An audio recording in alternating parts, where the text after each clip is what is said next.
आज के इस खास विश्लेषण में हम एक बहुत ही गहरे और दिलचस्प रहस्य में गोता लगाने वाले हैं। एक ऐसी पहेली जिसने सदियों से बड़े बड़े ज्ञानियों को सोच में डाल रखा है। भाग्य और कर्म का खेल।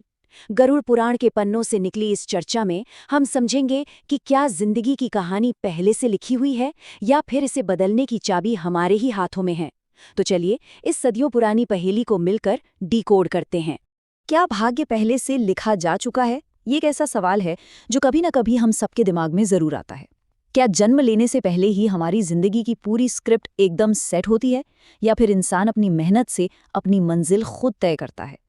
स्रोत के अनुसार गरुड़ पुराण इस सवाल का बड़ा ही चौंकाने वाला जवाब देता है, और इस जवाब तक पहुंचने के लिए हमें एक बेहद पुरानी और रहस्यमयी घटना की तरफ रुख करना होगा। तो हमारा पहला अध्याय है नियति का अटल खेल। इस बात को गहराई से समझने के लिए राजा भगीरथ से जुड़ी एक रोंगटे खड़े कर देने वाली कथा पर नजर डालते हैं।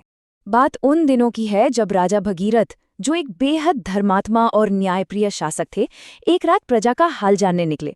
लेकिन उस रात उनका सामना किसी इंसान से नहीं बल्कि नियति की एक खौफनाक ताकत से हुआ।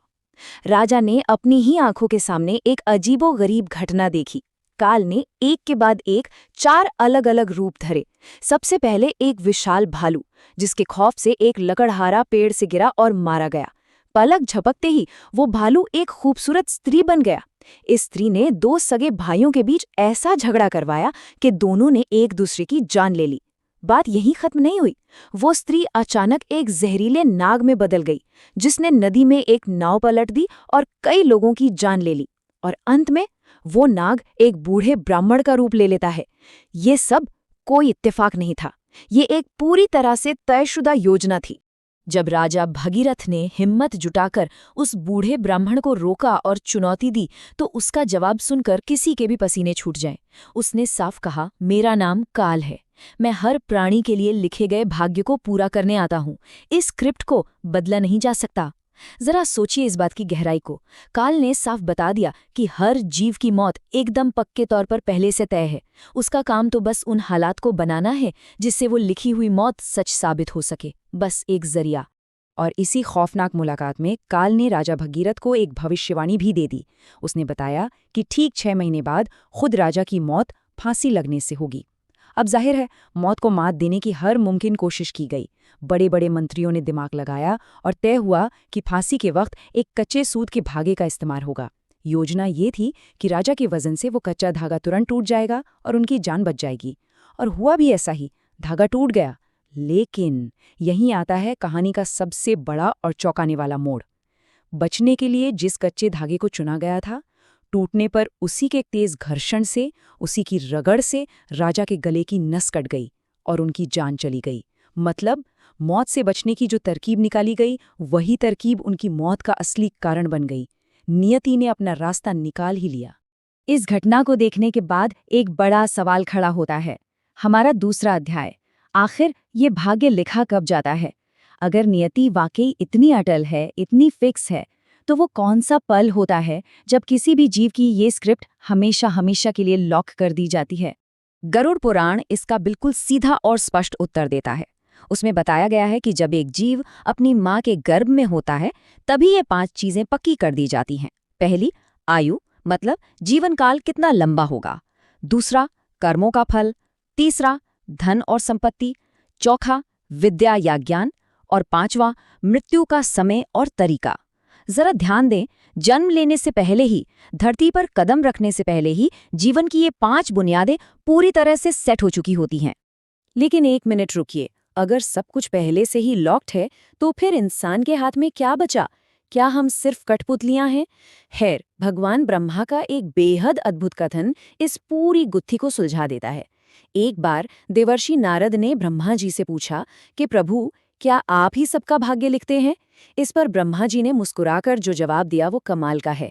उन्होंने कहा, मैं केवल शब्द देता हूँ, लेकिन भाग्य को लिखने वाली जो स्याही है, वो उस आत्मा के अपने कर्मों से बनती है। ये एक बहुत ही सॉलिड पॉइंट है। मतलब भाग्य कोई ऐसी चीज नहीं जो बस आसमान से टपक पड़ी हो। इसे लिखने का जो कच्चा माल है, जो इंक है, वो हमारे अपने ही पुराने कर्म होते हैं।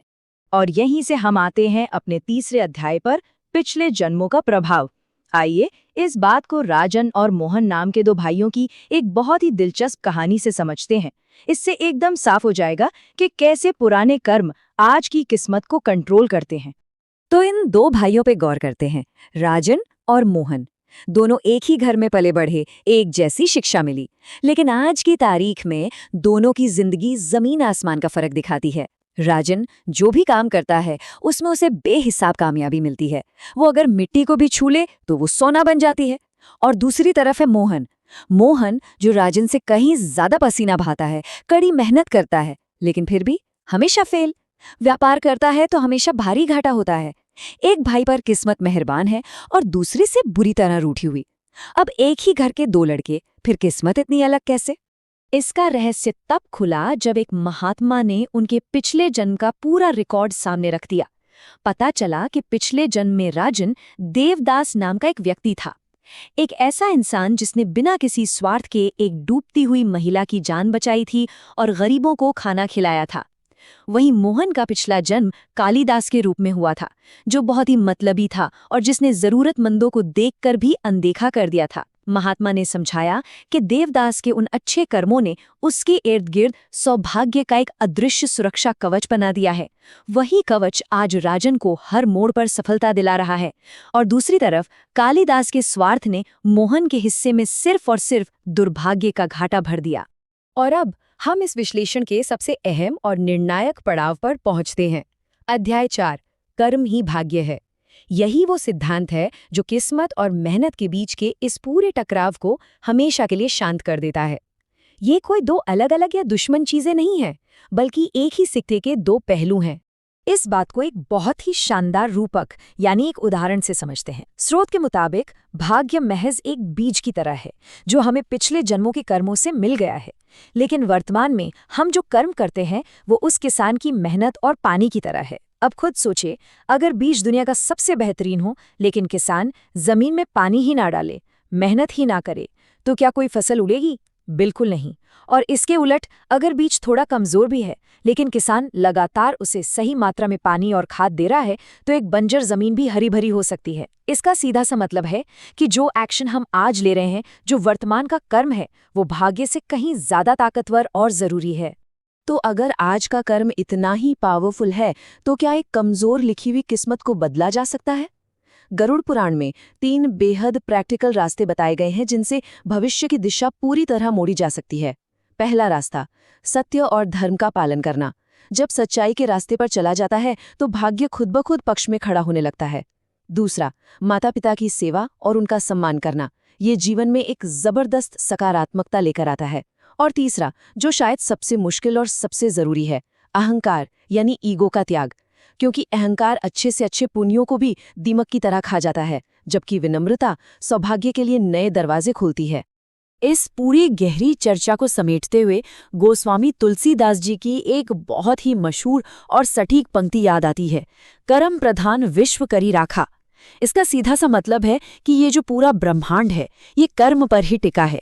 भाग्य की अपनी एक जगह है, ठीक है, लेकिन सबसे बड़ी शक्ति इंसान के सचेत होकर सही दिशा में किए गए कर्मों में ही बसती है।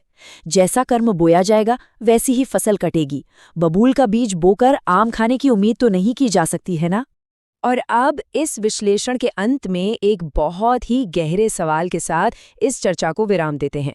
आज जो कर्म हम कर रहे हैं वो हमारा कौन सा कल लिख रहे हैं? क्योंकि याद रखिए, भाग्य अचानक से आसमान से नहीं गिरता। हर दिन, हर एक पल लिया गया हर फैसला और किया गया हर एक कर्म आने वाले कल की एक नई स्क्रिप्ट तैयार कर रहा है। इसलिए अपनी स्याही को बहुत ही समझदारी से चुनना चाहिए। इस विश्लेषण में बस इतना ही। सींचते रहें और अपने बेहतरीन कर्मों से एक शानदार भविष्य लिखते रहें।